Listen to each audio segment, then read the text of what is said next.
Bom dia.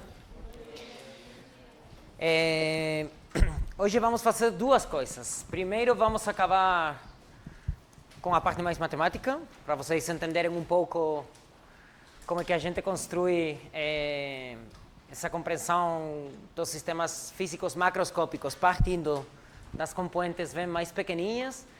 E depois vamos aplicar tudo isso a um problema físico.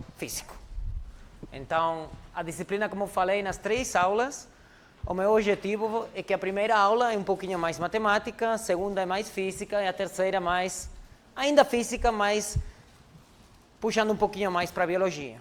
Até eu acho que isso pode ser bom para vocês, porque normalmente nas disciplinas da física, da graduação, ou até provavelmente nas suas no ensino médio, a gente precisa seguir essa estrutura para entenderem a física. Primeiro, vocês precisam entenderem a matemática. Se vocês lembram, ontem, quando a gente estava revisando o tiro parabólico, eu falei para vocês, vocês provavelmente receberam essas expressões para x de t e y de t como uma receita para vocês jogar lá os numerinhos que vocês recebem no problema e resolver. Mas vocês já viram que, na verdade, essas expressões para x de t e y de t, para a trajetória do corpo, elas vêm diretamente de resolverem as leis de Newton. Então, por que vocês não fazem isso agora? Porque vocês ainda não conhecem a ferramenta matemática para resolverem esse tipo de equações diferenciais. Talvez alguns de vocês sim, mas em geral, ainda não. O currículo que vocês já estudaram ainda não cobriu essas ferramentas. Então, se vocês lembram, ontem, vendo o início da aula, eu falei o seguinte, a ideia da mecânica estadística é que as variáveis macroscópicas que descrevem um sistema, sei lá, por exemplo, a energia, elas são descritas como um promeio. Um promeio da energia que tem todos os microestados que podem levar a gente para esse macroestado que a gente está observando. Certo? Vocês já sabem como calcular um promeio? Tipo, se eu dou para vocês 3 ou 5 numerinhos. 5, 2, 3 numerinhos para ir mais rápido. Vocês sabem qual é o valor meio de, se eu for... Oi? Sim, sabem? Qual é? Como calculariam isso? A meia, sabem, né? Soma de todos dividido 3. Perfeito. Então a gente já tem tudo o que precisa.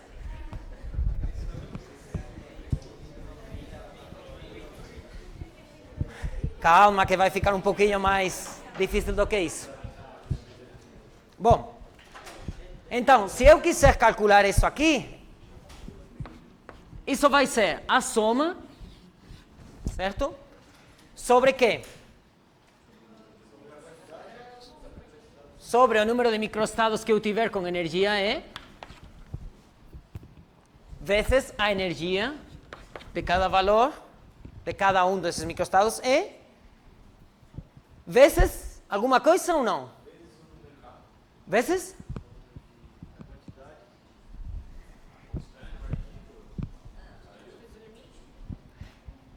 Vezes a probabilidade de eu observar em cada um desses microestados, né? Se eu tiver infinitos microestados com uma energia muito grande, mas, lembram ontem, a probabilidade de eu observar em eles for 0, evidentemente eu não vou, esse microestado não pode contribuir com energia à minha vida, certo? Então, isso aqui, a gente não precisa calcular porque a energia seria o equivalente dos numerinhos que a gente tem aqui. Isso aqui, o número de microestados, a gente calculou ontem, certo? Se vocês já sonharam ontem com hipersuperfícies no plano 6n-1, vocês já sabem. Essa foi a conta que a gente fez, vocês se lembram? Então, agora a gente, para serem capazes de calcular esses valores meios, a gente precisa conhecer essa probabilidade aqui. É isso que a gente vai fazer hoje, bem no início da aula, vai ser uma coisa bem intuitiva, e a gente vai fazer com o mesmo exemplo que estávamos usando ontem. Tá? Vai ficar bem claro à medida que eu faço a conta.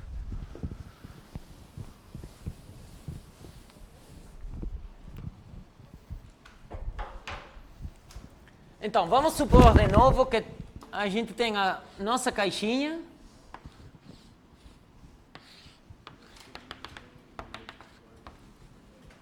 Cheia com muitas partículas aqui.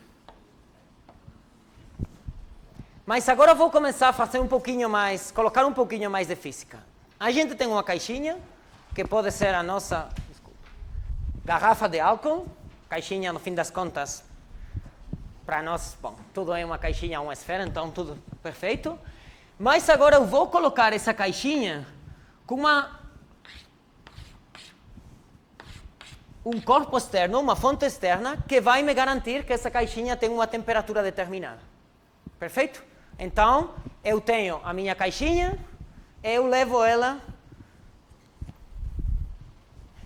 bem perto de qualquer outra coisa que vocês puderam imaginar, um ferro, que tem uma temperatura que eu conheço. Tá bom? O que vocês acham que vai acontecer com o conteúdo dessa garrafa? Vai esquentar. Em termos das nossas partículas, eu acho que, com as perguntas que eu fiz ontem, as suas respostas, vocês têm intuição. O que acontece com as nossas partículas quando eu quento a caixinha? Elas são excitadas. Elas começam a se movimentar mais rápido, certo? É bem claro que se a minha caixinha é mais quente, intuitivamente, eu vou ter velocidades maiores. As partículas vão se mover mais rápido. A gente combina nisso, né? Está de acordo nisso? Bem, perfeito. Então, mas agora a minha pergunta vai ser: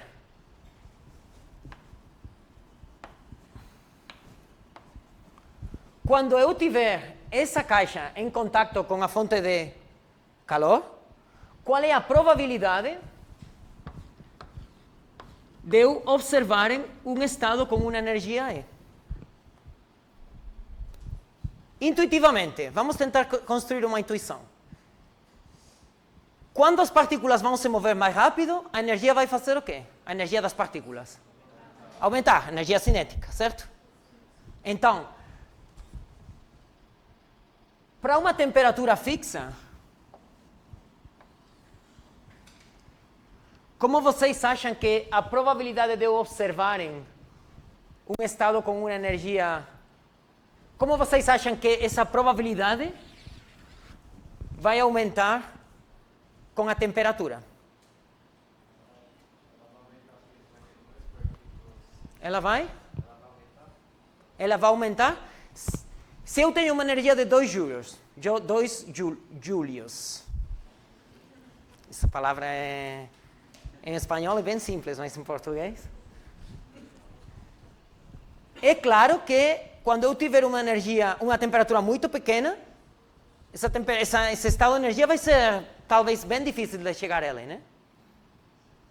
Quando eu aumentar uma temperatura, depende, porque se a temperatura é muito grande, talvez as partículas vão um pouco mais além, né? Então, vamos tentar construir intuição sobre o comportamento dessa função.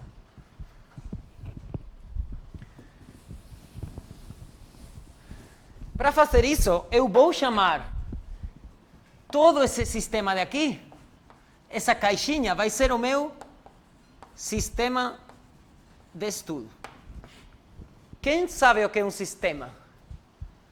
Alguém quer definir para mim o que é um sistema no estudo na física? O que é um sistema? Vocês já escutaram essa palavra? Vocês sabem o que é? É um conjunto. Vocês perguntaram alguma vez para alguma professora ou algum professor: professor, o que é um sistema? Que você fala tanto de sistema. Não? Porque é uma palavra que você entende intuitivamente o que é, mas é difícil definir com palavras. Concordo completamente. É por isso que quando eu dou aulas nesse tipo de escolas, eu gosto de parar um tempinho para definir o que é sistema. Porque vocês vão falar muito de sistema. Eu não gosto de falar do que eu não sei o que é. Talvez uma coisa super chata, vocês estão... É organização, é conjunto. Por sistema, porção. Um sistema físico é uma porção do universo que a gente isola para o seu estudo. Agora,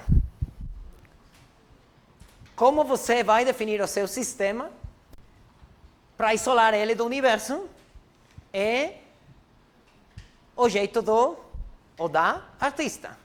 Quando vocês estão fazendo física, num problema novo, vocês têm que isolar um conjunto para o estudo, e talvez não dá certo, e talvez tem que mudar a definição de sistema nesse caso.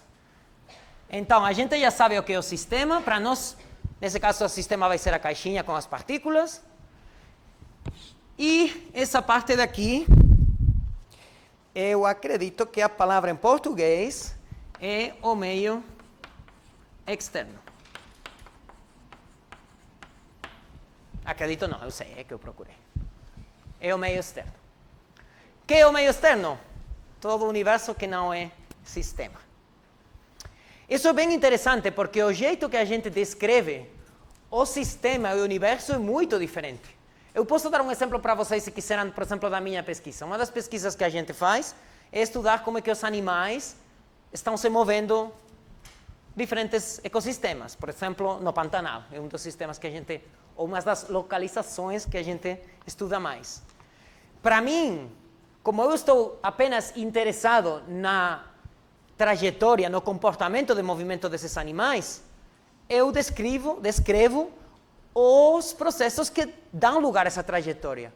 Mas talvez quem estiver interessado em como é que os animais percebem a floresta para eles se mover, vai precisar descrever o cérebro, por exemplo, de um jeito que para mim os animais são isso. Pronto. Mas tem pessoas que estudam comportamento de um ponto de vista da física, descrevendo o cérebro, e para eles os animais são seres que obtêm informação, processam informação e fazem decisões basadas nessa informação. São computadores, de algum jeito. Tá? Bom, depois desse pequeno break, voltamos para o nosso caso. Meio externo é a fonte de calor e o sistema é a caixinha com as moléculas de gás. Agora, a energia total do meu sistema vai ser igual a quê? Vamos chamar isso aqui, o sistema vai ser A, e o meio externo vai ser B. Energia total. O sistema já está com a mesma temperatura do ambiente? Oi? O sistema já está com a mesma temperatura do meio externo? O sistema, lembrem que o sistema está em contato térmico com o meio externo e, portanto, ele... Ah, sim, já chegou ao equilíbrio. Sim, sim, sim. Isso aí está tranquilo. Mas a temperatura não é proporcional à energia interna? Ainda não, vamos chegar a isso em algum momento. Ou podemos conversar depois. Qual é a energia total do meu...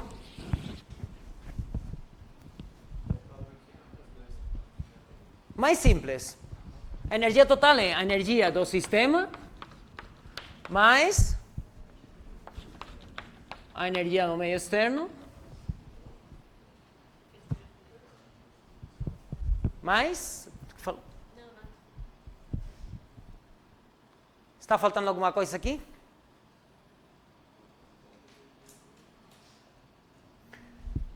Quando a gente tem... Alguém falou antes troca de calor aí. Tem, sim, mas de jeito geral no que a gente está, isso é uma energia num acoplamento. Eu concordo com você, que desde um ponto de vista desse exemplo particular, sim. Mas, por enquanto, é um acoplamento. Tá? Então, isso aplica de jeito geral. Por exemplo, se vocês estiverem estudando o ar nessa sala, e vocês, por exemplo, estiverem interessados apenas no estudo do oxigênio, ou do oxígeno. O ar tem muitos outros gases, certo? Tem nitrogênio. Para vocês, o seu sistema vão ser apenas as moléculas de oxígeno, porque vocês só querem estudar oxígeno, e as moléculas de nitrogênio vão ser o meio externo. O acoplamento qual seria? Por exemplo, as moléculas de nitrogênio têm colisões com as moléculas de oxígeno, e aí tem, se vocês já estudaram colisões elásticas e inelásticas, aí vai ter uma energia no acoplamento, em cada colisão, por exemplo. Não? Perfeito.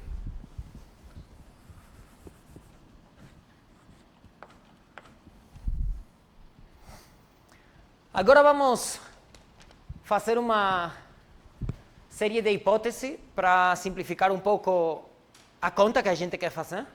E a hipótese que eu vou fazer, a primeira delas, é que essa energia do acoplamento é muito pequena. Não é zero, porque eu estou interessado na interação entre as duas coisas, mas é muito pequena. Um exemplo particular no qual essa energia é muito pequena, no caso das colisões de moléculas, assumindo que a dispersão na colisão é bem menor do que a transferência de uma molécula para outra, que é uma coisa que, se vocês na sua disciplina de física no ensino médio já estudaram colisões elásticas e inelásticas, provavelmente vocês assumem o tempo todo, que na colisão de duas moléculas apenas tem dispersão de energia. É a mesma coisa que a gente está assumindo aqui nesse caso. A segunda hipótese que eu vou fazer é que o número de microestados do meu... Aqui, talvez... Eu vou chamar a temperatura com esse símbolo grego, mas é temperatura. É só porque senão vocês podem ficar confundidos aqui com isso. O número de microestados eu vou assumir que ele é o número de microestados do sistema total, o conjunto A e B, é igual ao número de microestados de A vezes o número de microestados de B. Isso é uma coisa que a gente fez ontem também. Quando a gente fez isso ontem?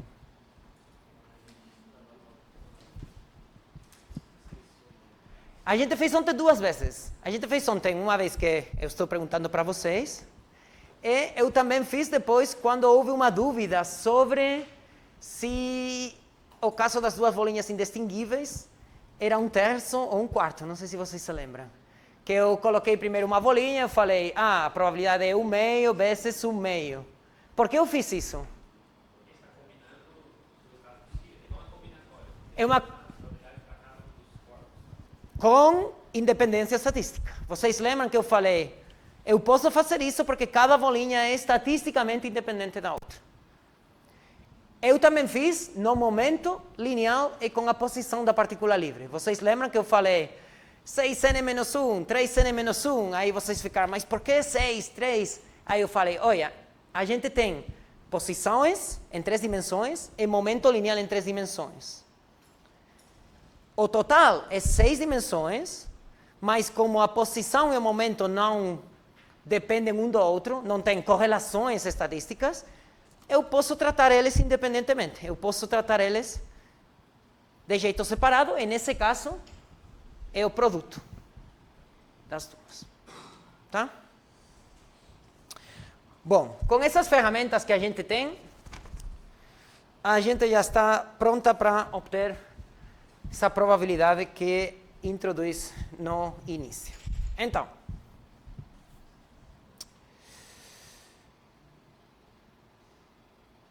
para fazer isso, eu vou começar trabalhando com o número de microestados do meio externo quando ele tem uma energia P. Isso aqui eu só vou usar a relação, essa relação daqui, assumindo que o acoplamento é muito pequeno, eu posso colocar ele como o acoplamento, como o número de microestados do estado B, com uma energia total menos a energia A, certo? Bem simples. Agora, quando vocês estão estudando um sistema físico e isolam ele do universo, o que vocês acham que normalmente vai ser maior? O universo ou o seu sistema físico? O universo, não? Aí concordamos todos. Então, se o universo, o meio externo, é maior do que o meu sistema físico, eu posso, em princípio, assumir que a energia do meio externo é bem maior do que a energia do sistema físico, não? Tem bem mais... Perfeito.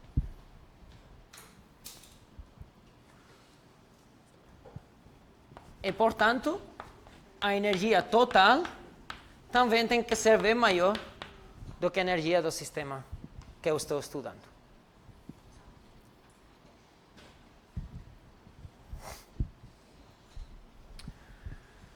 Perfeito. Agora, como vocês lembram que esse número aqui a gente falou que era muito grande, né? O número de microestados ele aumenta muito com n.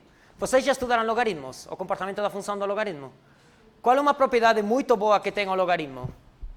O logaritmo tem uma propriedade que é que quando vocês têm x elevado a a, e vocês aplicam o logaritmo sobre ele, o que acontece? O a desce.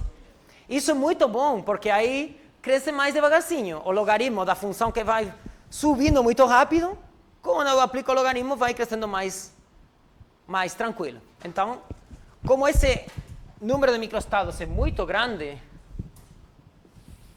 eu vou aplicar o logaritmo só para ter números mais pequenos. Então, o logaritmo do número de microestados com energia total menos energia A. Eu gosto de introduzir tudo isso para vocês em lugar de apenas jogar lá a fórmula, por uma razão muito simples, porque eu aproveito para introduzir para vocês algumas técnicas matemáticas também. Então, eu agora tenho uma função, o logaritmo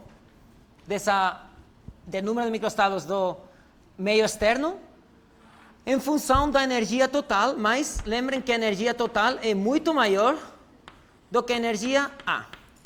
O que isso quer dizer é que se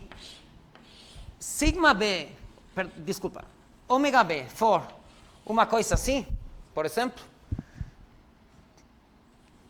e isso daqui for a energia total, eu estou interessado no valor dessa função aqui, numa vizinhança muito próxima da energia total. Sim.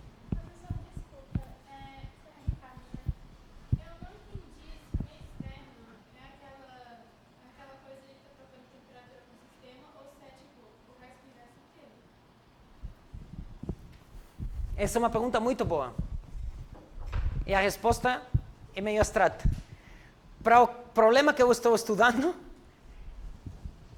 esse corpo que na verdade está por todo lado, o meu sistema está submergido nesse corpo que é essa fonte de calor, esse é o meu universo. Mas é muito bom que você fez essa pergunta, porque às vezes quando a gente fala de isolar o sistema do universo, é mais talvez porque vocês vêm de uma aula de ondas gravitacionais, vocês acham que com o universo é perfeito. Eu acharia a mesma coisa. O universo é o universo, tem uma definição. Implica tudo, tipo o Amazonas, Não. Nesse caso, o meu jeito de definir o universo é o meio exterior no qual o meu sistema está incluído, né? No meu caso, o universo é o meio externo. O universo é uma uso um pouco filosófico. Bom, se eu tenho interesse, imaginem que eu sei que a função ômega B em ET é igual a 3. Vocês já estudaram como é que vocês podem encontrar um valor aproximado para a função nesse pontinho aqui ou não? Limite, não? Oi?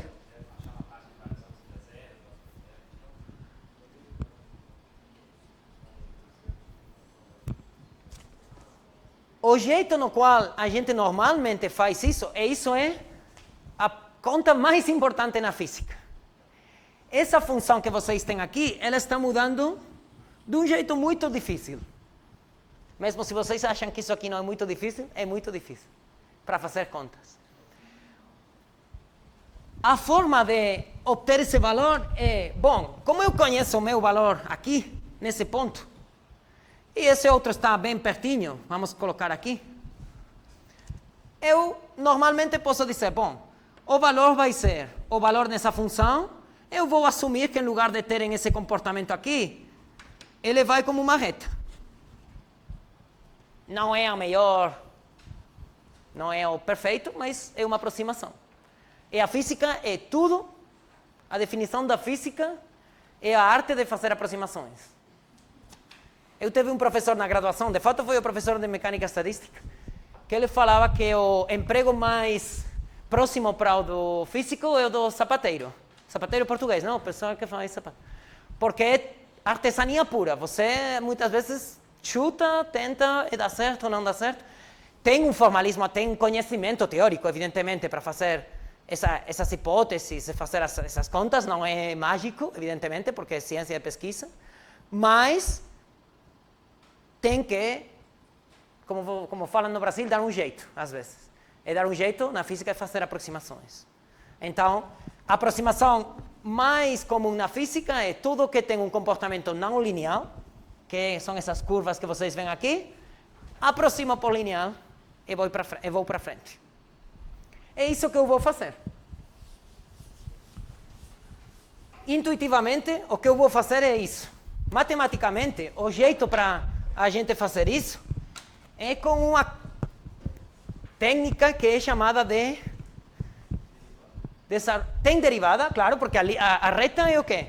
A reta é a derivada, né, dessa função no ponto. E a técnica é chamada desenvolvimento em série, desenvolvimento em série, né? Expansão em série.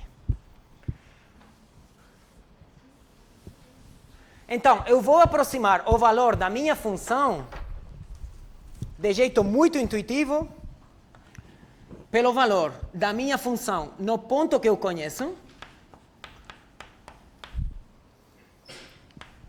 E como eu tenho aqui o signo menos, esse é negativo aqui.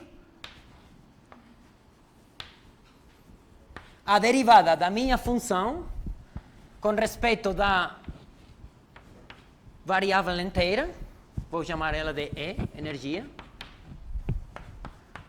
avaliada no valor ET, vezes o incremento pequeno. De novo, isso aqui é a aproximação. De novo, se vocês não estão entendendo essa parte daqui da derivada, a matemática, para mim, por enquanto, não é importante. Vocês vão ter tempo na sua vida de entenderem. O que para mim é importante é que vocês compreendam que isso que eu estou escrevendo aqui não é mais do que se eu tiver uma função fazendo uma coisa assim, eu conheço o valor aqui, eu quero conhecer o valor nesse ponto daqui. Como eu não consigo avaliar a minha função, eu aproximo como se ela tiver um comportamento linear. Eu desenho uma aproximação para a minha função não linear.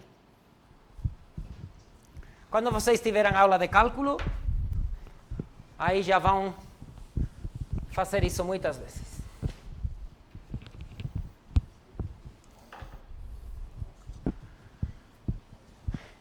Então,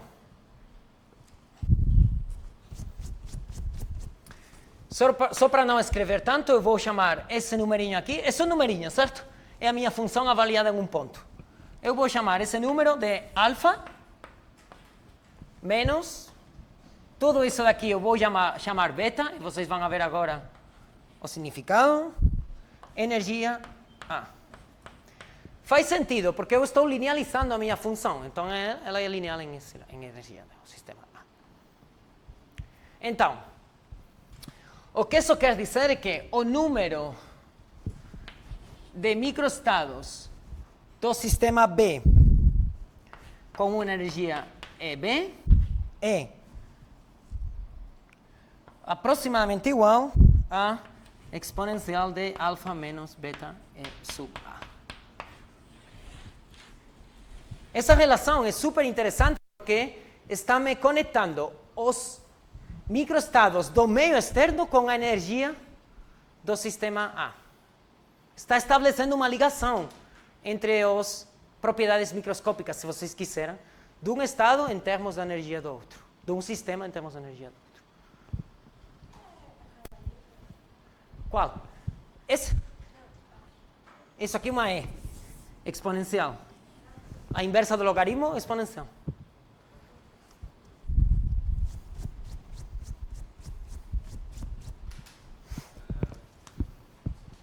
Sim. Como é que é? Por que o índice B? Agora vem. Agora bem, eu posso escolher. O meu objetivo é o sistema A, certo? Eu posso escolher começar a trabalhar com o sistema B, com o sistema A. Por que eu escolho o sistema B? Porque é o jeito de chegar ao resultado que eu quero. Tipo, agora vai ficar claro, que se eu dou alguma resposta, não vai ajudar. Deixa eu ir ao seguinte passo, e aí você vai entender por que eu faço isso.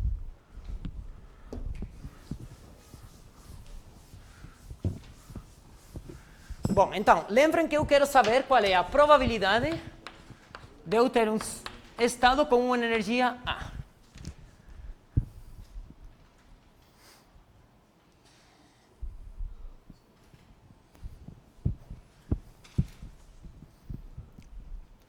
Eu já sei o número de microestados do sistema B, mas eu sei outra coisa. Eu sei que os meus dois sistemas que eu estou estudando, eles são como? Eles são independentes, certo? De algum jeito.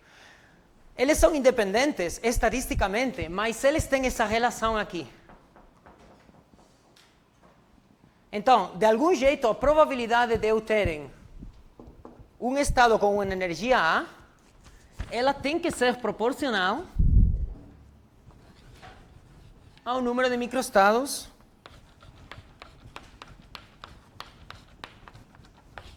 do meu meio externo com energia B, que nesse caso é, eu escrevo já desse jeito aqui. Porque eu estou derivando uma relação entre os dois, é por isso que eu comecei com o B, para poder estabelecer essa relação. Então, e com isso já chegamos ao final, e agora vamos obter a parte física, e vocês podem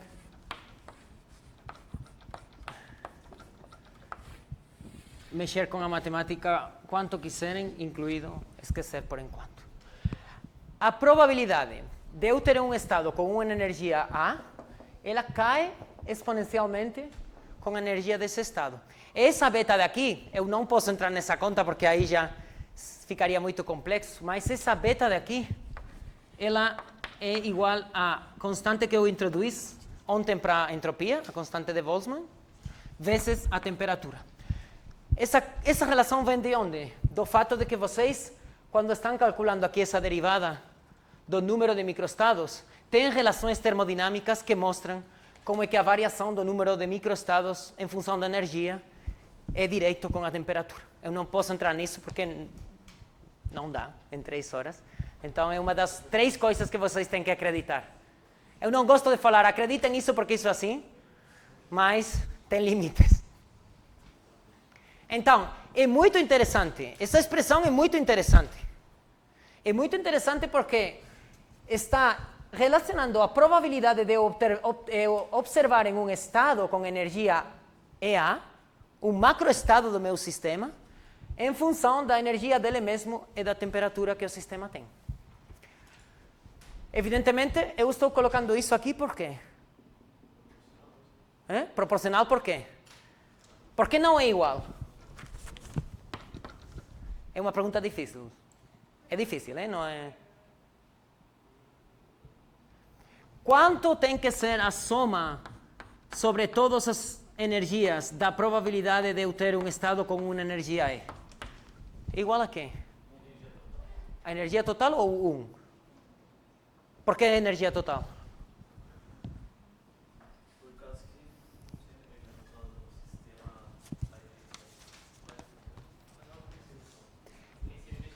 seria a soma da probabilidade. Cada pequeno pacote de energia. É a normalização que vocês ontem me falaram que era, que vocês já conhecem. 1. É por isso que eu coloco aqui proporcional, porque eu agora preciso impor essa condição de que a soma sobre todos os possíveis valores de S A desse fator tem que ser igual a 1. E isso é uma conta que vocês podem fazer, mas eu vou colocar para vocês. É igual a dividido soma sobre todas as energias de E. Eu vou colocar aqui isso A para vocês. Beta. Isso aqui é chamada a distribuição de Boltzmann. De novo, eu fui passo a passo sobre a conta por duas razões. A primeira porque eu quero que vocês entendam que na física as coisas não caem do céu. Eu poderia ter jogado isso aí e provavelmente vocês acreditariam, pois estou falando aqui, o Lucas me convidou, de algum jeito eu tenho que saber do que estou falando. Mas vocês têm que entender de onde isso vem. Se vocês vão ser capazes de refazer a conta para mim, eu sei que não. Até eu ficaria um pouco assustado se alguém for capaz. Mas eu não me importo disso. Vocês vão aprender a fazer essa conta e vão ver que o que eu fiz aqui não é completamente correto. Não é completamente preciso. Não falei com a precisão que vocês vão ver, quem fizer física, vão ver que tem que ser falado isso. Mas isso para mim não é importante hoje. Para mim o que é importante é que vocês consigam entender que quando eu preciso calcular esses valores meios, eu preciso ter informação de qual é a probabilidade com a qual eu vou observar cada microestado sobre o qual eu vou promediar. Porque se eu não observo esse microestado nunca, para mim tanto faz. Tipo, se eu quero promediar o dinheiro que eu vou ter na minha vida, eu não me vou importar para colocar nesse promedio 4 milhões de reais, porque eu sei que eu não vou ter nunca 4 milhões de reais. Nenhum, nem meio. Então a probabilidade desse estado é zero, não vai entrar no meu promedio. É a mesma coisa aqui. Então, conceitualmente, vocês têm que entender por que essa probabilidade é importante. Eu quero que vocês saibam que essa probabilidade pode ser calculada com um exemplo simples e que, o mais importante, que esse é o comportamento dessa probabilidade, que estados mais energéticos têm uma probabilidade exponencialmente menor de serem observados, sendo que a temperatura é fixa. Isso sim que é importante. Tá? E por que isso é importante? Porque agora a gente vai estudar ímãs, materiais magnéticos, e vamos aplicar essas expressões do jeito que vocês provavelmente aplicam muitas vezes nas suas aulas, que é que vamos calcular uma série de coisas e a gente vai aplicar as nossas receitas, as nossas fórmulas. Talvez aqui no Brasil não aconteça assim, mas na Espanha eu lembro que até primeiro de graduação, muitas das aulas eu tinha uma folha de fórmulas. Qual é a fórmula da trajetória do movimento parabólico? Vocês também é assim que fazem ou não tem fórmulas para resolver os problemas e aplicar? Qual é a fórmula do... Tá, eu poderia ter feito isso. Eu poderia, primeiro dia, a fórmula de probabilidade de um estado com energia A é essa aqui. Agora vamos estudar esse caso e vamos aplicar a fórmula. Eu sei que talvez o fato de que eu fiz toda a viagem com vocês até chegarem a essa fórmula, agora é um pouco confuso para vocês. E não tem problema. Mas, de novo, o importante é que vocês saibam que essas coisas saem de um caso tão simples como considerarem uma caixinha com moléculas de gás em contato com uma fonte de calor e fazer um racionamento lógico, passo a passo, com matemática. Tá? Bom, vamos seguir. Isso meio que explica um pouco que é muito improvável todo gás se impactar em um ponto da sala. Isso, na verdade, poderia ser explicado com o... sem toda essa conta com o que a gente tinha ontem. Com o fato de que, simplesmente com combinatória, com o fato de que o que isso explica agora é o fenômeno físico que vamos ver a continuação. Então, vou apagar isso aqui. Eu não sei onde que é aqui.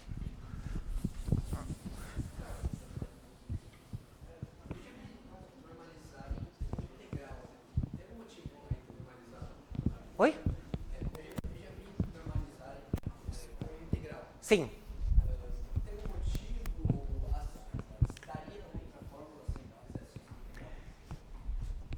Uma integral é uma soma com incrementos muito pequenos. Eu fiz soma Porque eu estou assumindo que os microestados do meu sistema são discretos. Se for contínuo, eu tenho que integrar. Uma integral não é mais do que uma suma em variável contínua. Você nunca pensou por que o símbolo da integral é esse aqui? Isso aqui é uma S meio... Mas é a mesma coisa. A normalização é feita integrando quando a variável é contínua e somando quando a variável é discreta. Nada. Por exemplo, se você quiser calcular o número total de microestados, no caso de ontem, da partícula livre com energia fixa, você não pode somar, certo? Porque a superfície da esfera é contínua, o momento linear é contínuo. Você tem que integrar a superfície da área. Bom, vamos falar um pouco de... Sim. A suma das probabilidades não. A probabilidade...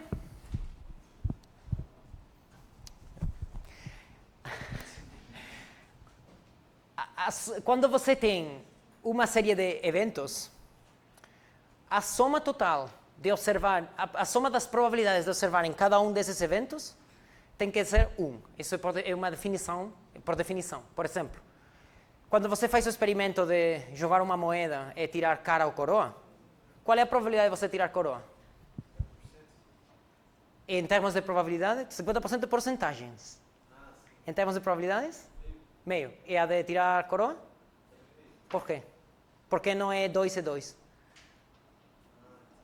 Não, porque não é porque tem que sumar 1. É simplesmente porque as probabilidades, quando a gente trabalha com probabilidades, ela tem que estar normalizada a 1. De jeito que a soma de observar em todos os eventos, a soma das probabilidades de observar em os eventos tem que ser 1. É por definição. Bom. Amanhã eu vou trazer uma toalha para jogar tudo isso. Então, vamos estudar os materiais magnéticos brevemente, no tempo que a gente tem, e talvez vamos usar um pouquinho do tempo amanhã. E vamos fazer esse estudo com um modelo muito simples, que é chamado o modelo do Ising. Esse modelo de Ising. Quantos de vocês escutaram quantas de vocês escutaram já esse modelo? Não? É um modelo, para mim, é um dos modelos mais bonitos da física. Então, vou tentar explicar ele bem para vocês, pelo menos... O meu objetivo é apresentarem esse modelo de um jeito suficientemente interessante para vocês acharem que vale a pena o sofrimento de entenderem a matemática anterior em profundidade. Eu vou imaginar que eu tenho aqui um material magnético. O jeito que a gente pode descrever esse material magnético, imaginem um troço bem grandão de algum material que vocês aproximam metal e fica lá pegado, né? O jeito que eu posso descrever esse material magnético é como se ele estiver feito por muitos ímãs, que eu vou descrever como esses palinhos assim, e eu vou usar apenas 6, para não terem ele muito grande. Esses pequenininhos ímãs que eu tenho aqui, isso que eu estou fazendo agora é uma representação matemática do meu material magnético. Eles podem estar em 2 estados diferentes. Eles podem apontar para cima ou para baixo. Então, pergunta para vocês. Se eu tiver apenas um ímã pequeno, qual é o número de microestados que ele tem? 2, perfeito. Se eu tiver... Vamos deixar 4 para quando a gente tiver mais... 6 para quando a gente tiver mais... Tenho 4. Quantos microestados eu posso ter nesse caso?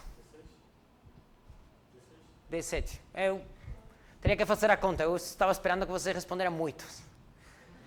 Mas, provavelmente, eu não sei. Porque eu fiz aí a conta com outro número.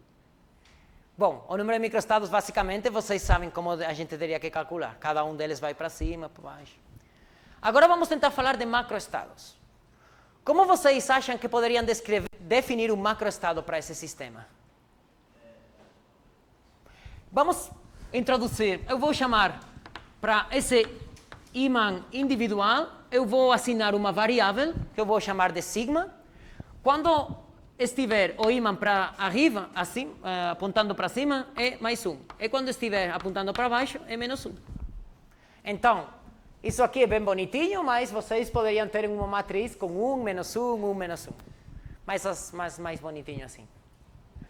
Como vocês definiriam um macroestado para esse material magnético?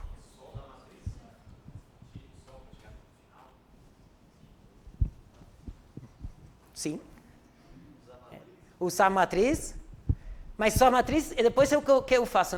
Lembrem que ontem, quando eu tinha todos os momentos lineares das minhas partículas, o macroestado era uma energia, certo? Era um numerinho. Então, uma vez que eu tenho a minha matriz, eu faço o quê? Eu somo ela. Eu posso definir um macroestado com um numerinho que eu vou chamar de M, magnetização, que vai ser a soma sobre todos os lugares da minha rede, nesse caso I igual a 1, 2, 3 e 4, de sigma I. E sigma I vai ser o valor desse sigma, o valor de sigma desse amigo aqui, ou desse outro, desse outro. Isso, com esse exemplo tão simples que a gente tem aí, a gente pode refazer tudo o que a gente fez ontem. Tudo. Macroestado, por exemplo. Vamos fazer rapidinho para um deles. Macroestado com magnetização, desculpa, eu vou dividir pelo número de mini ímãs que eu tenho aqui. Então, nesse caso, N é igual a 4. Só para ficarem entre dois valores mais definidos, entre mais 1 e menos 1, a magnetização, mas para não depender do número de ímãs, eu divido pelo número de ímãs. Então, por exemplo, se eu falar para vocês, macroestado com magnetização 1, quantos microestados eu tenho para chegar lá? 4, por aí, 2, 1. Alguém fala mais forte. Não, se não tem microfone, nem vai sair no YouTube, se estão com vergonha disso. Quem fica no YouTube sou eu, não tem problema. 1, 16. Vamos tentar fazer essa conta. Se M for igual a 1, isso, na verdade, só pode acontecer se eu tiver M igual a 1 dividido 4, né? N igual a 4, vezes 1 mais 1 mais 1 mais 1. Né? Então, o único jeito no qual eu posso ter magnetização 1 é quando todos os spins estão paralelos e apontando para o mesmo lugar. Então, eu só tenho um microestado. Sim? Eu vejo caras de não.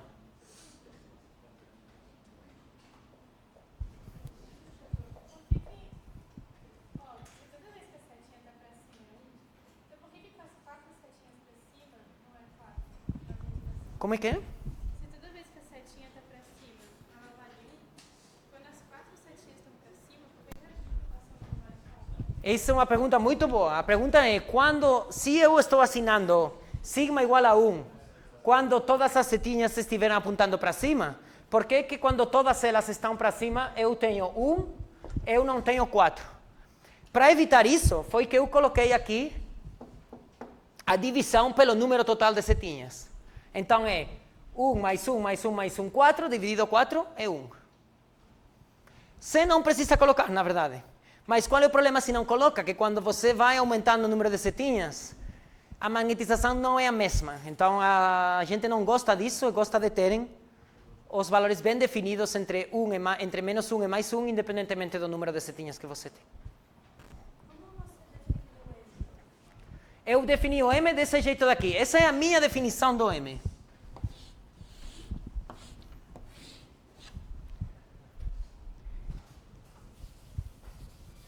O que eu fiz é o seguinte. Quando eu tenho um conjunto de setinhas, eu posso definir um microestado que vai ser acima, acima, acima, acima. Certo? Esse é um microestado. É o mesmo que as bolinhas direita ou esquerda. Mas em lugar de bolinha direita, bolinha esquerda, agora é setinha para cima, setinha para baixo. Outro possível microestado. Esse daqui.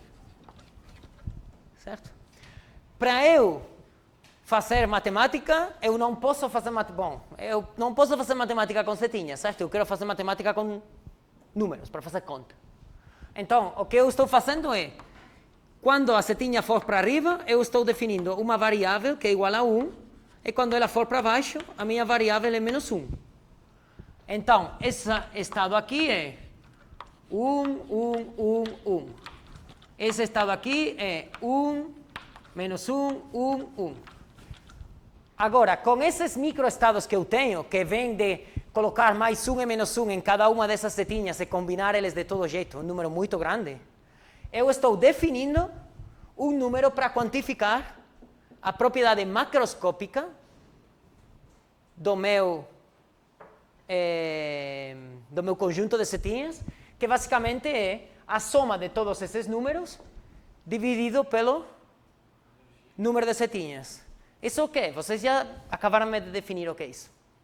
É o valor meio das setinhas no meu ímã.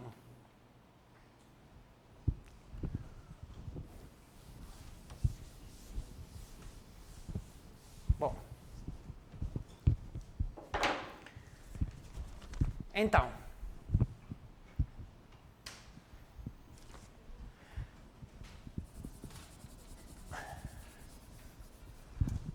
Agora a gente tem interesse em estudar como é que, partindo dessa descrição de muitos ímãs pequenos, a gente observa na natureza materiais que têm propriedades magnéticas, que têm como um ímã efetivo.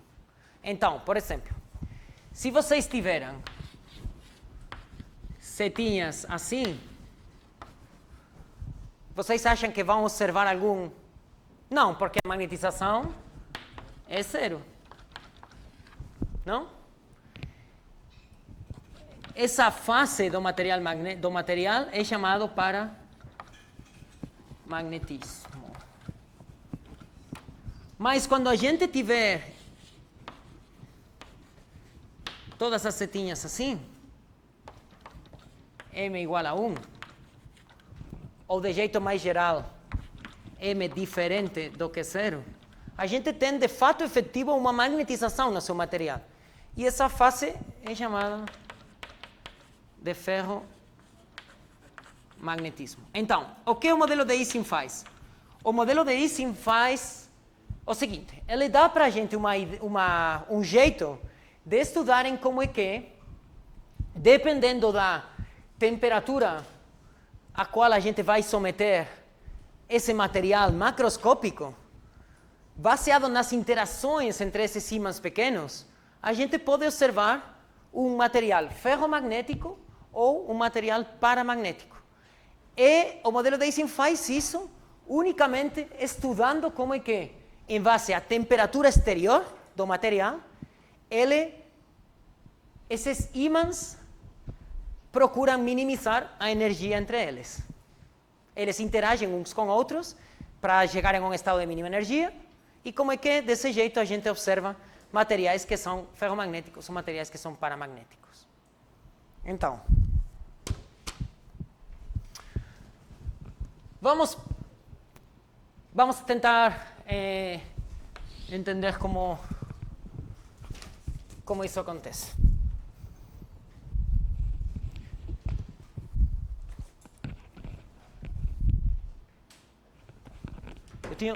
Lucas, eu tenho mais 30 minutos, né?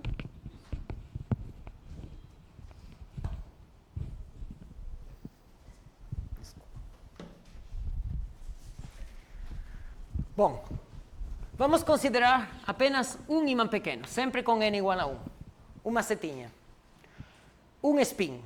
Para quando vocês procurarem isso na Wikipedia, que eu imagino que vocês vão procurar em internet depois, isso é um spin.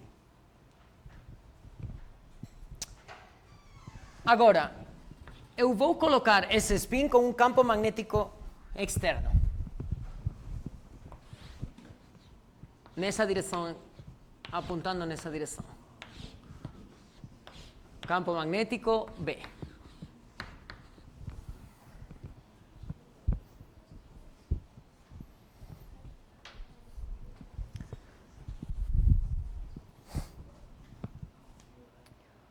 A gente sabe que nesse caso tão simples, o sistema, que no nosso caso vai ser o spin sometido ao campo magnético externo, vai procurar minimizar a energia, né? E além disso, o que vocês acham que vai fazer o spin com respeito ao campo magnético? Ele vai ficar alinhado, anti-alinhado, perpendicular? Só por intuição do que vocês sabem que acontece com os ímãs dos campos magnéticos. Alinhado? Alguém falou alinhado? Então, eu posso definir uma energia que eu vou chamar com H.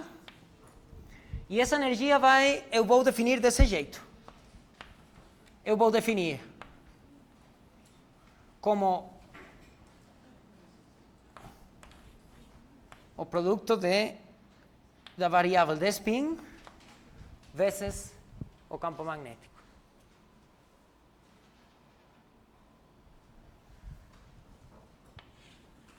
Quando eu tiver o spin alinhado com o campo magnético externo, esse produto é igual a quê? Oi?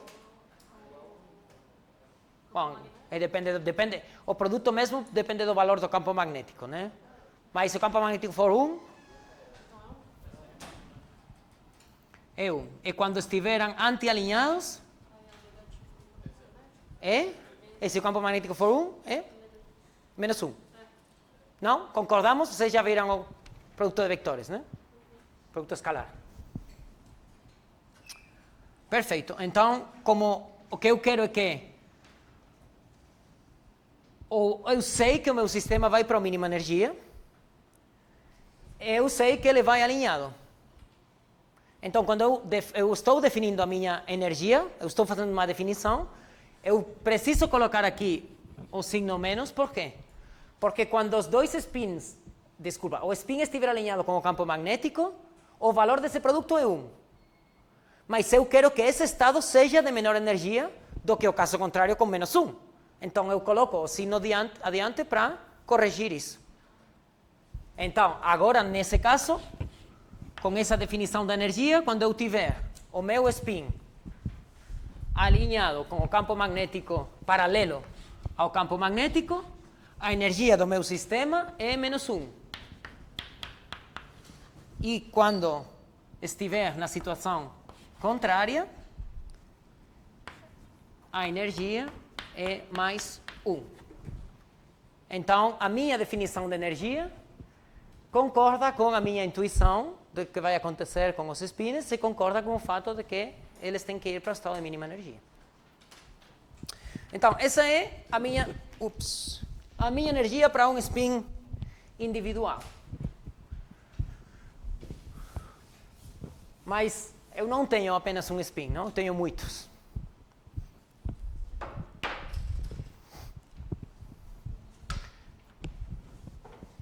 Eu tenho o meu material magnético, composto por muitos spins, que eu vou desenhar desse jeito por enquanto.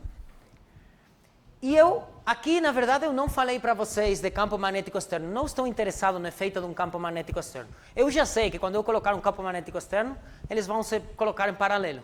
O que eu quero entender é como é que eles vão se organizar sozinhos, tentando minimizar a energia nas interações entre eles. E olhem que é a primeira vez que a gente está estudando um sistema que tem interações entre os componentes.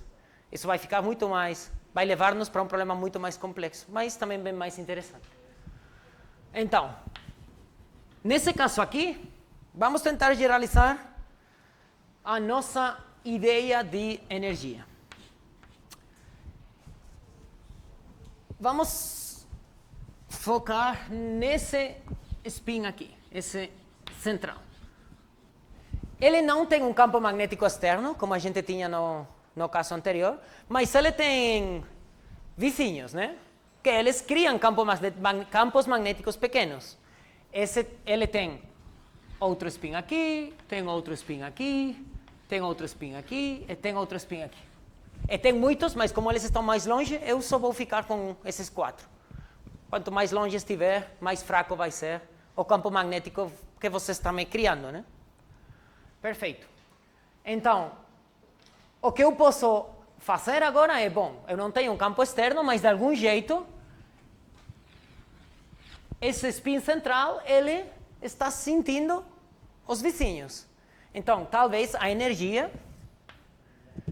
pode vir da soma sobre todos os vizinhos do meu spin central vezes os vizinhos.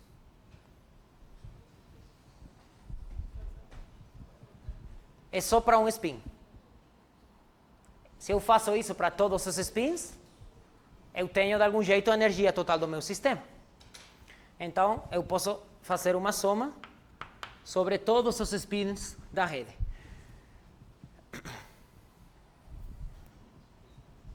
E, claro, eu preciso o signo menos de novo, pela mesma razão que eu tive aqui. E agora eu preciso, do mesmo jeito que eu tinha aqui, o módulo do meu campo magnético, que quando eu fiz essa pergunta rapidinho, eu falei para vocês, B igual a 1, vamos. Eu também preciso, de algum jeito, levar em consideração que talvez a interação entre esses spins pode ser mais fraca, mais forte, dependendo, talvez, do meu material ou dependendo das condições. Então, vou colocar aqui um parâmetro de acoplamento que é chamado J. Isso que vocês têm aqui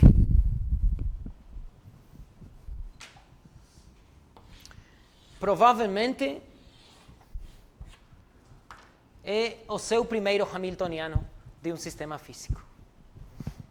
É uma função que descreve a energia do meu conjunto inteiro de spins. E por que eu estou interessado em escrever uma função para a energia no meu sistema? Porque se eu estou interessado em entender como é que a magnetização pode espontaneamente aparecer nesse sistema, de algum jeito tem que ser um estado relacionado com energia, como? Mínimo por aqui. Limite? Limite qual? Limite mais? Limite?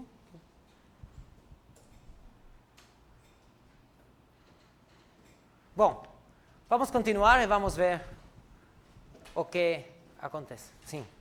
Ali nos spins, você falou só os 4 ali, então mais próximos, na verdade está interagindo com todos os outros. Claro, é por isso que eu, no início, eu fiz o seguinte. Vamos fazer assim que é mais tranquilo. Isso aqui seria a energia do spin I, do spin central. Eu coloco uma etiqueta lá, I, pode ser 1, 2, 3, 4. A energia desse spin aqui. Se eu estiver interessado na energia do todo o sistema, eu preciso somar sobre I. Então, basicamente, o que eu preciso fazer é calcular o produto escalar entre cada par de spins que são vizinhos, multiplicado pelo acoplamento entre eles, que por enquanto para a gente vai ser sempre o mesmo. Tem toda uma linha de pesquisa que estuda o que acontece quando é diferente, mas isso já é para doutorado de quem fizer. E tem que fazer isso sobre todos os spins da minha rede.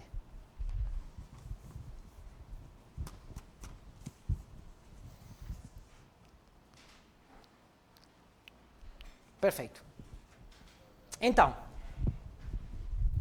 esse J aqui é o acoplamento. Acoplamento.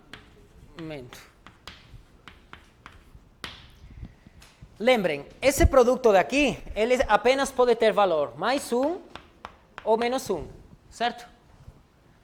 Então, Se esse J aqui for positivo,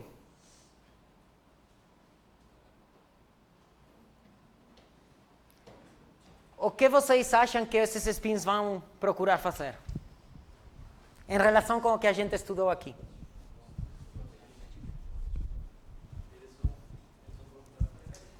Se o J for... Eu perguntei para quê? J positivo. Se o J for positivo, o meu sistema, de jeito espontâneo, ele vai ir para o estado de mínima energia, certo? Então, se J for positivo, a mínima energia vai ser quando esses spins forem como? Paralelos ou antiparalelos? Paralelos? Alguém falou lá antiparalelos? Quando esses spins são paralelos, esse produto escalar, quanto vale? 1, não? Se são paralelos, 1. Eu tenho aqui muitos uns, todos uns, muitos uns. Tenho um número positivo aqui, isso aqui é um número positivo. É o signo menos, é negativo. Se eles forem antiparalelos, quanto vale esse produto escalar? Menos 1. Tem aqui um número positivo, ainda é negativo. É o signo negativo, positivo. Então, quando J for positivo, o estado de mínima energia é aquele que tem os spins paralelos. É um estado ferromagnético. Quando J for negativo, o estado de mínima energia é com os spins antiparalelos, então é um estado de paramagnetismo. Isso eu acho que também é uma das primeiras vezes... Bom, não sei, se vocês assistiram nos minicursos dos sábados do ICTP, nada do que eu estou falando provavelmente é a primeira vez, mas...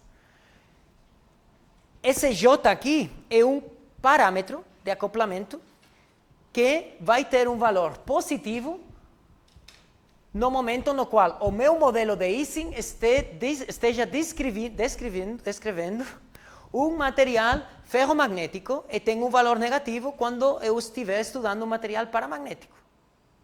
De novo, vocês têm o seu sistema físico que querem estudar. Estão descrevendo ele com uma imagem simplificada dele, para tentarem entender a origem microscópica do que vocês estão medindo no laboratório.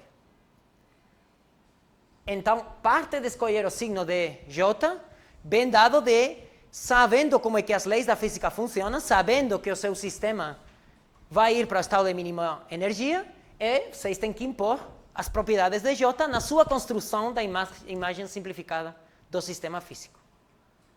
Tá? Então, não é que J é positivo porque eu estou falando, J é positivo, porque é ferromagnético. Não. J é positivo porque vocês conseguiram escrever uma função para a energia do seu sistema, porque vocês sabem que para estudarem o estado que vocês vão observar no material magnético, precisam estudar a energia do sistema. Vocês também sabem que vai relaxar o estado de mínima energia, então estão impondo condições nessa função de energia para que a sua função esteja de acordo com a física que vocês já conhecem. Tá? Perfeito. Então, perfeito.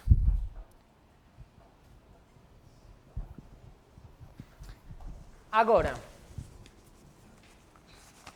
se vocês quiserem levar esse sistema fora do estado de mínima energia, vocês fazem o quê?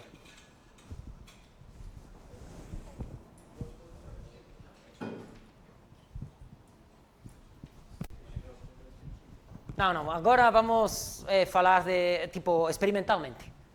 Ou em termos de manipular o sistema. Aproximar um campo magnético.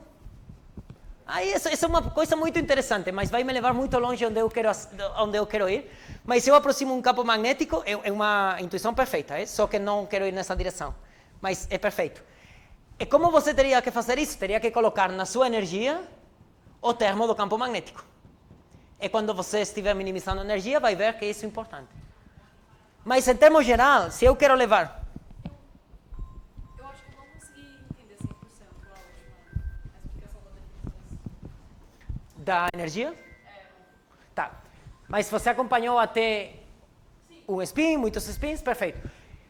A única coisa que eu estou fazendo aqui eu estou definindo a energia em base às o fato dos spins serem paralelos ou antiparalelos, certo? Eu sei que a temperatura zero, o meu sistema vai para estado de mínima energia, certo? Então, se o material é ferromagnético, eu sei que nesse estado de mínima energia, todos os spins têm que estar paralelos, certo? Porque é o único jeito de eu observar em magnetização macroscópica. Então, é por isso que eu preciso colocar um J positivo. Você pode fazer a conta. Pega essa função que eu tenho aqui e coloca 1 e 1 aqui.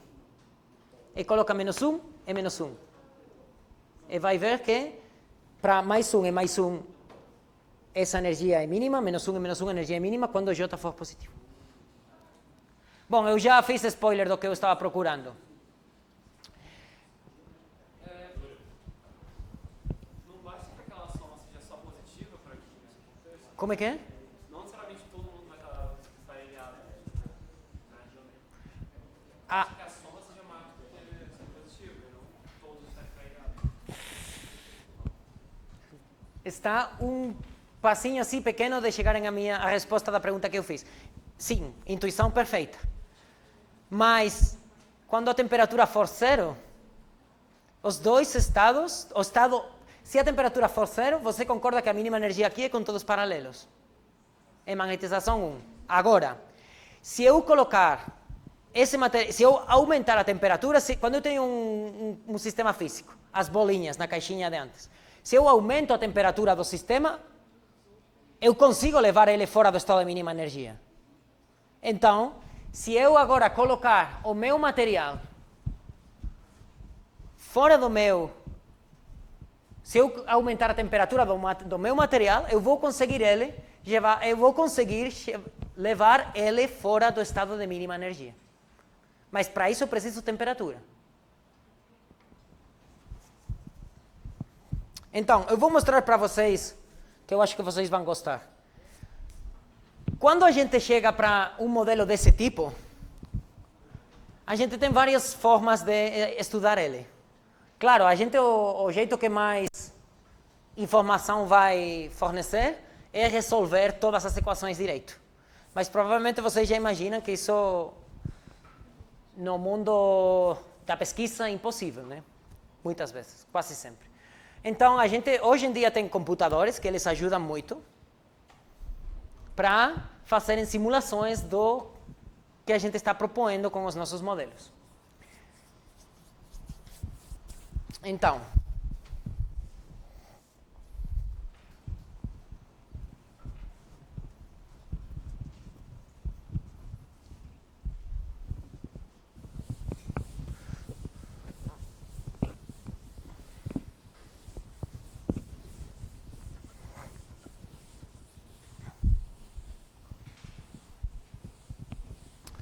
eu vou mostrar para vocês agora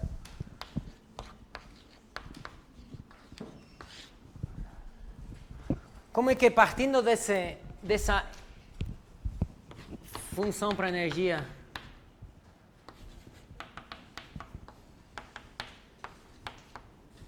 do modelo de Ising, a gente pode estudar os diferentes estados, macroestados, aos quais o material vai chegar. Mas para isso eu primeiro preciso entender o efeito que a temperatura vai ter no alinhamento entre esses spins. A gente já combinou que quando a temperatura for igual a zero, o sistema vai para a mínima energia.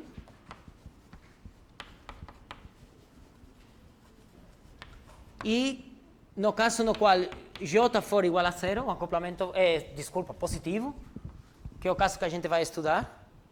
Nesse caso, M é igual a U. Ou, sim, M é igual a mais menos 1. Todos os spins estão paralelos, tanto para cima ou tanto para baixo. Sim. Desculpa, eu perdi no meio da explicação. O estado de mínima energia quando o magnetismo dá zero? O estado de mínima energia depende do valor de J.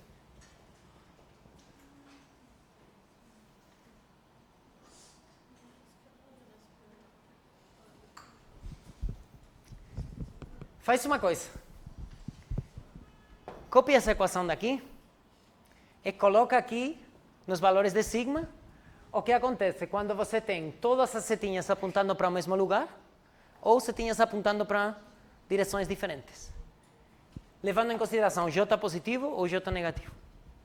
E calcula o valor da energia. Eu vou me focar em J positivo, porque é o caso no qual existe uma fase ferromagnética no meu material.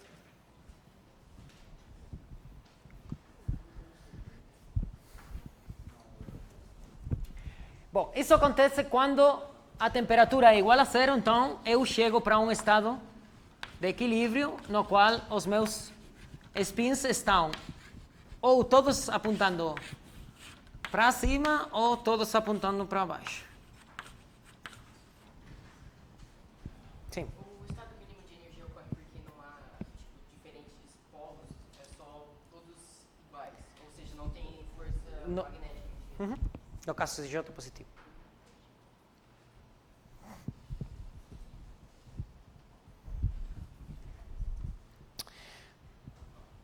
Então,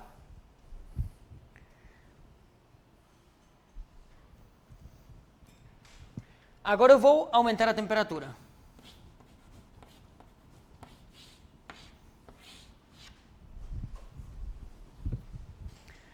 Quando eu for aumentar a temperatura, essas setinhas podem tentar virar. Agora,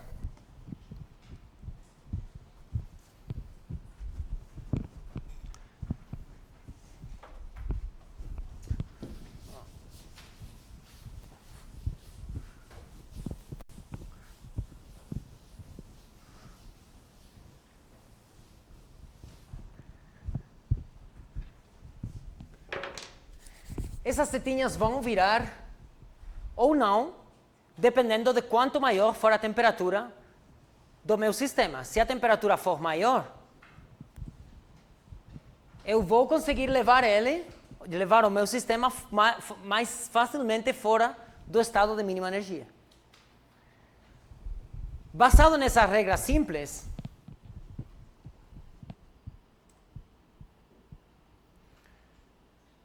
a gente consegue construir simulações no computador, de jeito que, inicialmente, nesse caso para visualização, imaginem que spin positivo é azul, spin negativo é amarelo.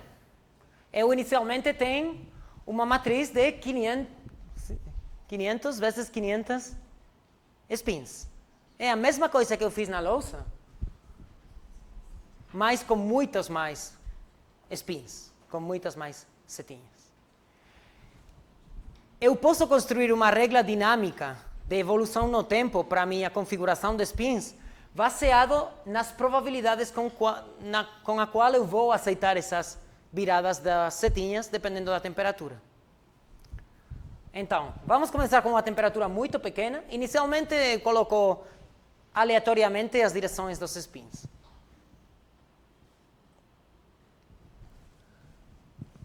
A temperatura é muito pequena, a primeira coisa que eu vejo é que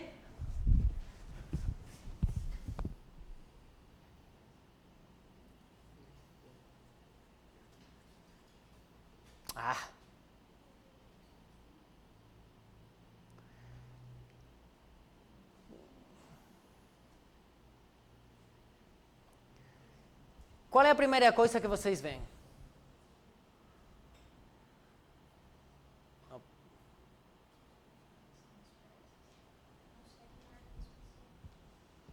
Oi? As partículas de início, elas estão dispersas e não seguem uma ordem específica.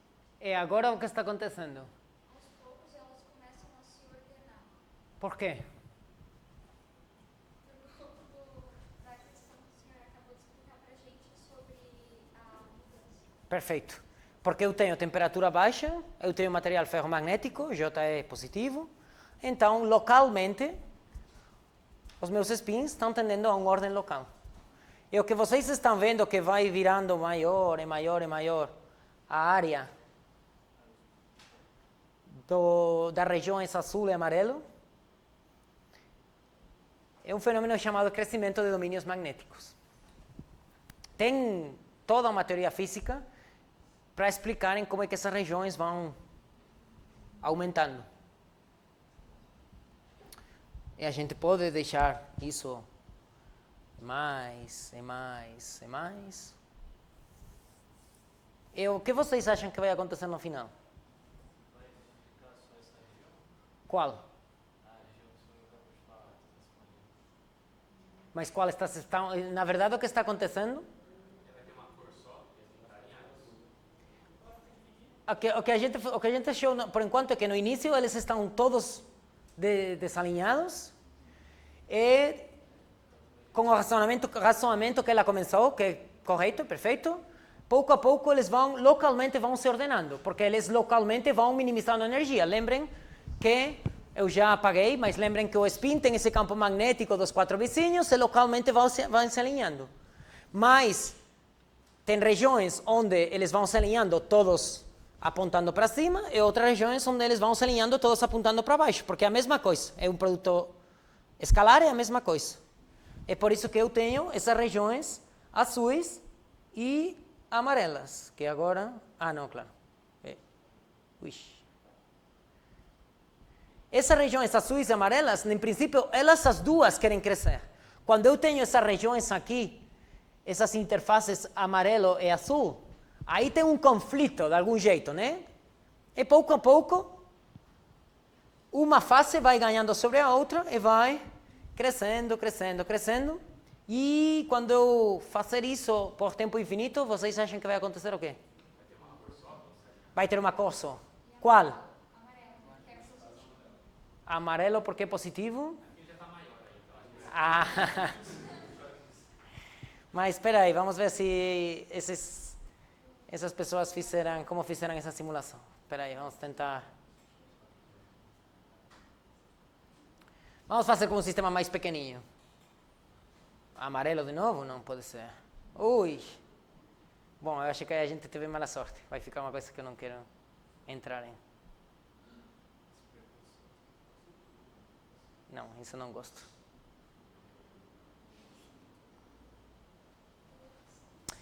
Bom, se a gente tiver sorte, ou se for possível, porque não sei como é a implementação desse código que não é meu.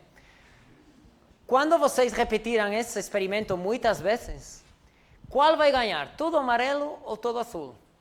Qualquer das duas. Por quê? Porque o estado de energia, todos os spins paralelos apontando para cima ou apontando para baixo, são iguais. Por a definição que eu fiz do hamiltoniano do meu sistema. Mas agora eu vou subir a temperatura um pouquinho.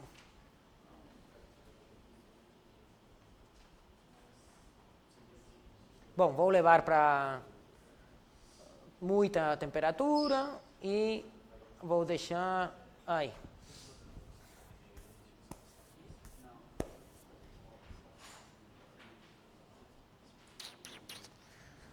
O que acontece agora, que vocês estão vendo agora? Agora eu poderia deixar o meu algoritmo correndo por muito tempo, rodando por muito tempo, que eu não vou chegar para todo amarelo ou para todo azul. Por quê? Porque eu agora tenho temperatura. E quando eu tenho temperatura, eu consigo aceitar mudanças na direção desses spins. Eu vou chegar para um estado de equilíbrio, no qual tem magnetização finita. Não é 0, mas também não é 1. Os dois se estabilizam. Oi? Os dois se estabilizam, as duas curvas. A gente chega a uma configuração de coexistência entre spins alinhados numa direção, alinhados em outra, com uma interface de antiparalelos, que faz que a magnetização não seja 1 ou menos 1. Evidentemente, quando eu aumentar muito a temperatura, eu tenho essa configuração todo aleatório, antiparalelo, que vai ficar por muito tempo no meu sistema.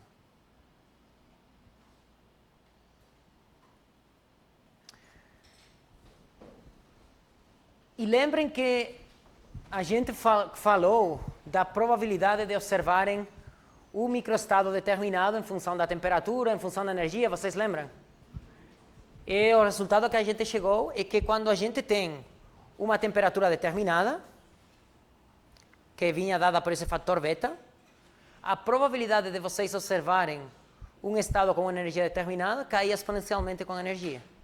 Estados mais energéticos são mais improváveis para uma determinada temperatura. É a mesma coisa aqui. Quando eu tenho uma temperatura baixa, um estado com muita energia. Qual é um estado com muita energia? Um estado no qual todos os spins são antiparalelos. É muito improvável. Eu não chego. Não consigo chegar a ele porque a probabilidade de chegar a esse microestado é zero.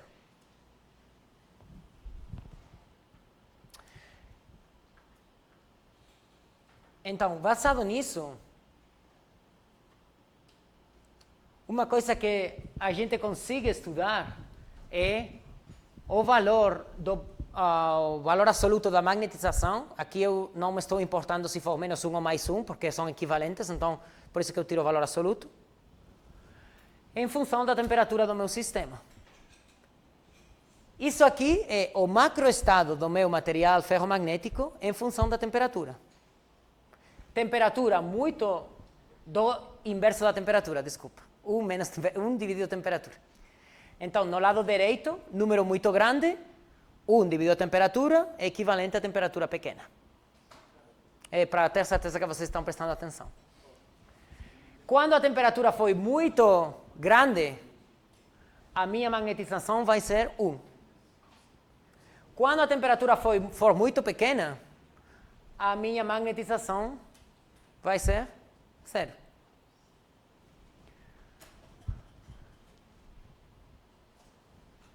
Olhem que eu estou mostrando essa curva aqui da magnetização no estado estacionário, no estado de equilíbrio, em função para diferentes tamanhos do sistema, certo? Isso aqui é uma matriz 10 por 10, 20 20, 30 30, 100%. E como vocês veem, essas curvas vão batendo mais e mais e mais até ficarem pertinho do zero e depois pular para um valor de magnetização não zero. Vou aproveitar isso para explicarem para vocês que muitos dos resultados que a gente consegue introduzir teoricamente, eles são válidos quando o sistema é infinito, quando o sistema é muito grande. Muito grande não, infinito, no limite termodinâmico. Quando a gente faz as contas no computador, o computador não consegue trabalhar com coisas infinitas, tem que trabalhar com coisas finitas. Então, o que a gente normalmente faz é repetir essas simulações para tamanhos maiores, para tentar chegarem ao limite no qual você está no sistema infinito. Se eu fizer essa simulação com um sistema infinito, o que vocês vão observar é que a magnetização é 0 quando o inverso da temperatura é muito pequeno e depois vai para magnetização diferente de 0. Isso aconteceria se a gente tiver um sistema infinito. Alguém sabe qual é o nome desse valor da temperatura? Ponto de equilíbrio, não.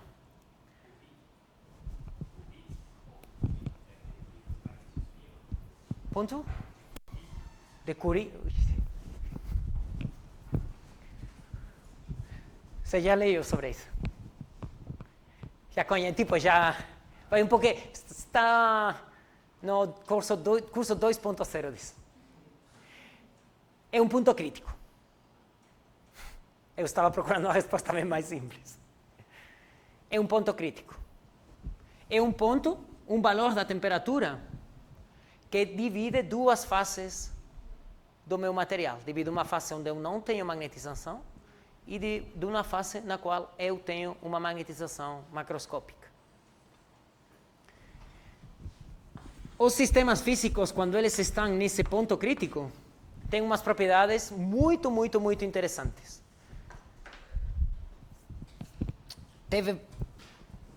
eu não lembro agora do ano, mas teve prêmios Nobel que foram ganhados na física pelo desenvolvimento das ferramentas matemáticas que ajudam a gente a entender o comportamento dos sistemas nesses pontos de equilíbrio.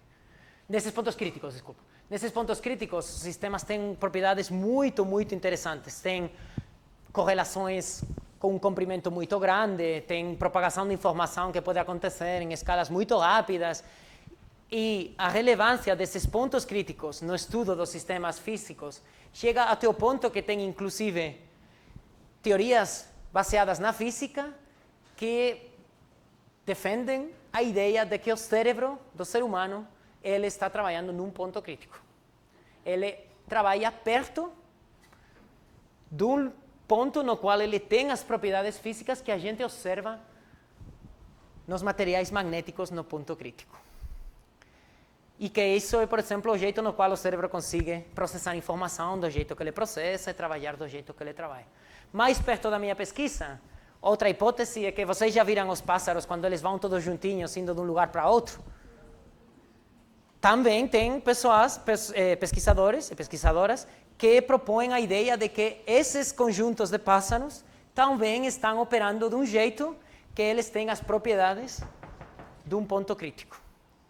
E que muitos sistemas vivos operam na vizinhança desses pontos críticos para conseguirem optimizar o uso da informação que eles percebem do meio externo. Então, eu acho que com isso eu vou acabar aqui. Eu cortei um pouco as contas que eu queria mostrar para vocês, porque senão a gente ia ficar muito atrasada no programa. Amanhã vamos fazer duas coisas. Amanhã vai ser Quinta-feira vai ser uma classe bem mais tranquila, uma aula. A gente vai fazer duas coisas. Eu até agora introduzi para vocês uma dinâmica de alinhamento e anti-alinhamento de spins. E eu também introduzi uma estrutura das interações que eles estavam colocados numa matriz, certo? O que a gente vai fazer na quinta-feira é estudar o que acontece quando a gente muda tanto dinâmicas diferentes como redes de interação diferentes. E como isso explica outros sistemas que não são materiais magnéticos, mas, por exemplo, propagação de doenças ou propagação de fofoca, ou como vocês quiserem.